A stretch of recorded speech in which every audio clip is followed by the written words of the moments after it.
Oh my God. What? Nothing at all. Butch. For the love? What's that doing there? What's it doing? It's yelling, mock me, mock me. It shouldn't be there. Oh, no, you're right. It should have its own special display at the diner with a big old spotlight on I it. need my permission for this. This should be illegal. Those shorts with that tank top should be illegal. Okay, stop now.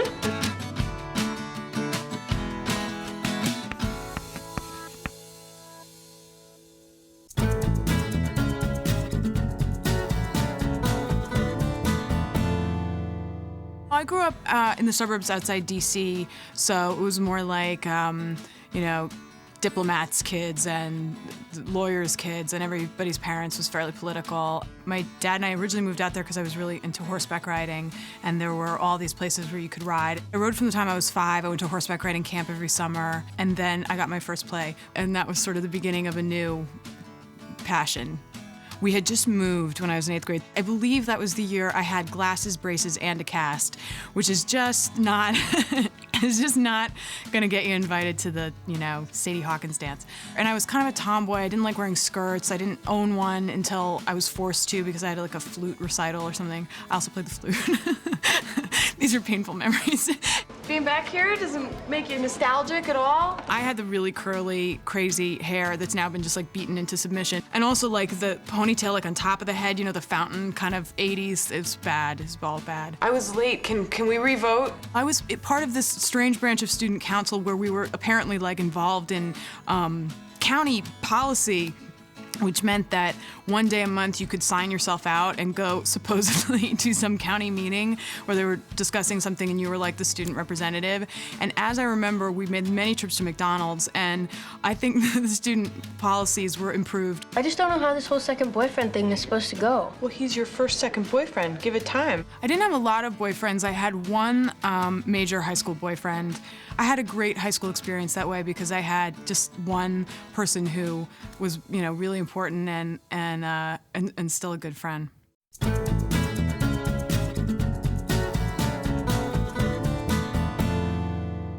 I grew up in a big city in Houston. I didn't participate much in school stuff. In high school, I guess I was just sort of, I wasn't like into like being super social. The minute I walk into that room, I'm suddenly gonna have to sign yearbooks. I had my group of friends that I liked, and you can't really fit us in any group, and that's kind of how I liked it. I don't think I was terribly fashionable. Stop primping and get out here!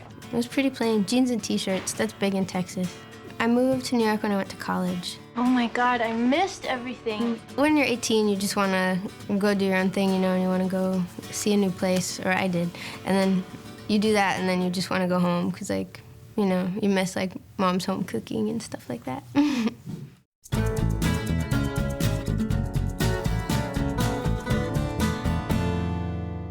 I grew up in a place that was a little more diversified, but not too dissimilar, you know. It was a bedroom community of Philadelphia.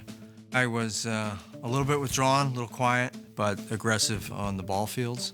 I played a lot of sports. I had a late adolescent rebellion and decided that I didn't need any of that stuff, and I grew my hair and started playing the guitar, writing songs, and writing plays, and getting artsy. I was actually in a rock band from the time I was in 3rd grade. We had 2 songs, I'm Not Your Stepping Stone and Back in the USSR, and I was the singer, lead singer. And I was fired, I was let go many times, and every year rehired because there were jealousy issues. When I was a little kid and it would snow, there were a lot of older kids who would pick on us as we were walking to school. Every day, you know, they'd beat us up, they'd throw snowballs at us. But I had the golden arm, and I defended my pack of guys. We'd make ice balls. We'd put them in the freezer night before, and we were armed and ready. No problem. Everybody wanted to walk to school with me. I defended the youth culture.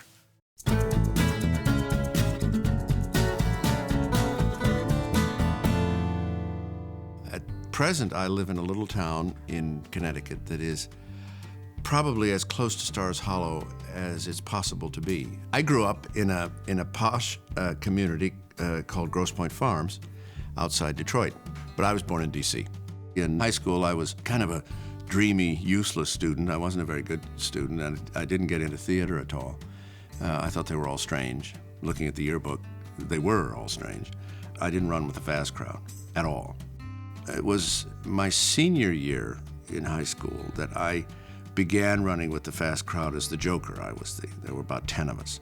I didn't feel terribly accepted until that senior year, and then it turned around a bit, and then college came. I was a terribly romantic boy. I double dated in my senior year with Mike Miller, who was a very slick guy, and he had a beautiful date. And her friend, who was a nutball, and she was drinking, unbeknownst to me, we went out to Belle Isle, and she'd been drinking peach schnapps or brandy or something like that, and then proceeded to throw up and pass out. So that was my great evening.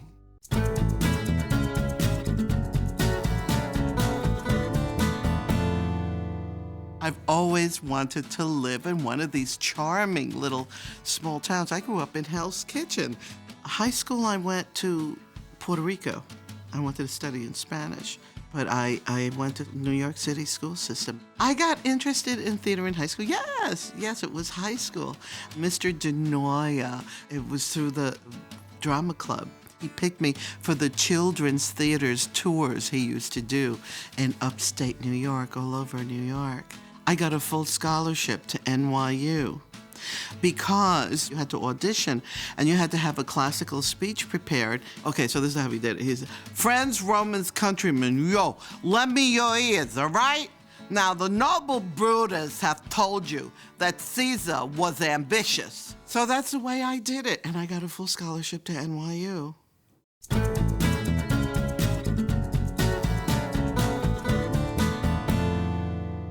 I grew up in Denver, so I grew up in suburbia, and my last 2 years of high school, actually last 3 years of high school, I was in Northern California.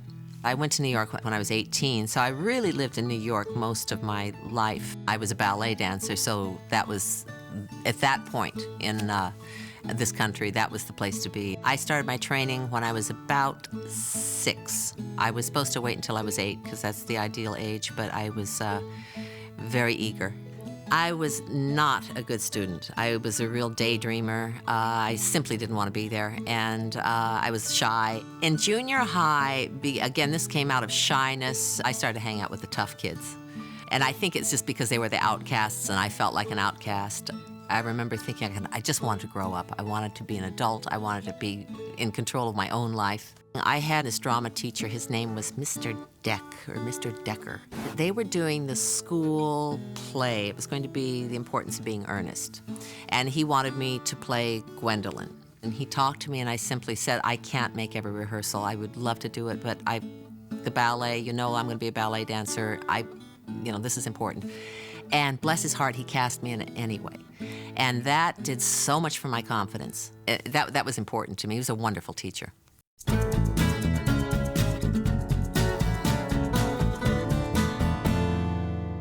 Well, I grew up in Hawaii. I grew up on Oahu. I have 3 sisters. They're all girls. They're all younger than me. I was very odd. I mean, in junior high, believe it or not, band was the thing. I'm not kidding. Band is big. I was very lost in intermediate school, I think. I really didn't find my place. I was kind of a fringe person. And my high school was a little different because I switched schools. It was a wonderful, amazing experience. I hung out with the drama geeks and the drama nerds, and we were, this little community within the school. We just talked to each other. One of my most distinct memories from high school is this picture of me for prom. This will not be the mental image you carry around with me the rest of the week.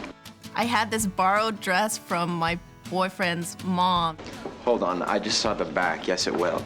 It's this big poofy sleeve. It's gold. The sleeves are gold. They come out about this big, believe it or not. And it's like this brocaded, like corsety thing. It almost sounds like a costume. And then the skirt kind of poofs out, and then it has like ribbon design.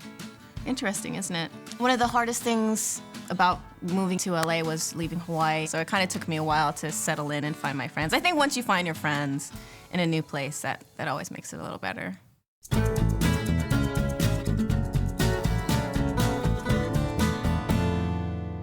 I grew up in Montreal, which is a much bigger city. I spent 3 or 4 years of my childhood in a smaller town. I'm more of a big city guy, so I was bored out of my mind when we lived in the country.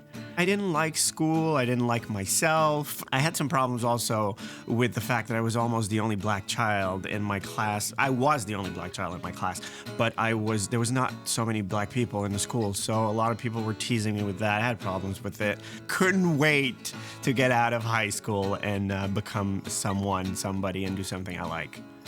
Yes, my name is Michel Girard. I used to work at the independent scene, and I was wondering if there were any positions available. The first job I ever got in my life, I was a busboy in a bar. And we did a staff show at the end of the summer. And it was the summer of Thriller. And I ended up doing Michael Jackson and the choreography and everything. It was fun. I mean, I had fun. It was my first experience on stage, and I must say to this day that it had a huge effect on me, because at that moment I was so in peace. I had so much fun. I had recognition from people. People thought I was cool suddenly. So it gave me this, like I thought, okay, there's something in this for me.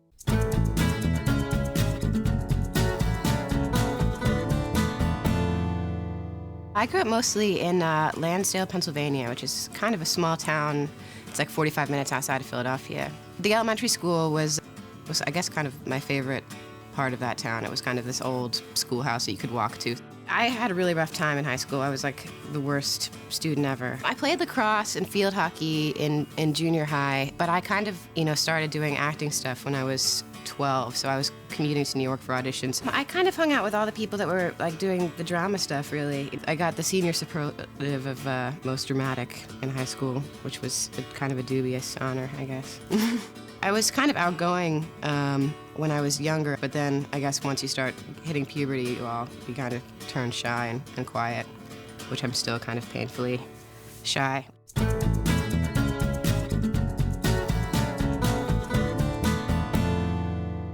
I grew up in suburban St. Louis, in the wonderful state of Missouri.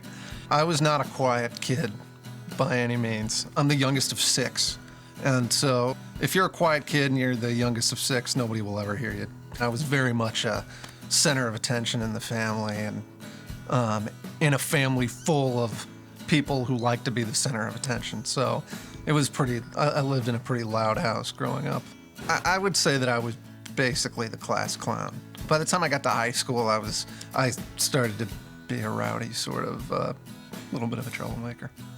I was really into theater in high school, so I did a whole bunch of plays. If you're funny enough and a class clown, you can still sort of hang out with the cool kids, even if the girls don't like you very much. Even though I think I was kind of miserable at the time, I look back and think of high school as being fun.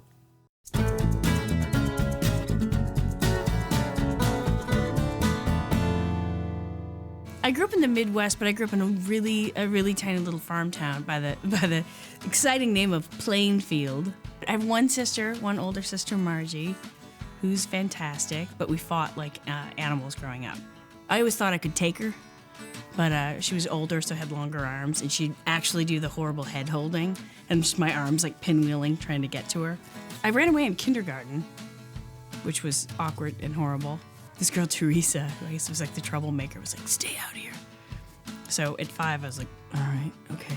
And the whole plan, which I didn't know until we got there, was to go to her babysitter's, which is a terrible idea because you're only going to get in trouble. So I remember crossing up the yard and then having her babysitter pull in the yard because we weren't supposed to be getting home, and just the look on her face of like, what are you doing here? And then I was like, what are we doing? My dad's really funny. We're just weird. Like we do, I'm sure it's not normal family behavior. For some reason, we did a lot of scaring. So it got really elaborate and probably semi-dangerous. My tip, attack low, fast, and make some slightly animal noise, but a not detectable animal noise, and it really scares people. My mom will be on the phone with me, and she's just talking normally, and all of a sudden it'll be like, oh my God, oh. It's like, your dad was in the closet. Oh God, he had a coat on his head. I love that, like, my dad at any given moment is somewhere, like, if we were in this room, like, he's in the desk, and like you open it up, my dad's in there, like, It's just, it's really weird. It's really weird. Also, if you have a tablecloth under the tables of a dining room table, you lay across that, they can't see you, and let somebody be in the room for about 10, 15 minutes, and then you come out at them. It's magical. It's magical because it's that mix of fear and anger because they're so mad at you. Yeah.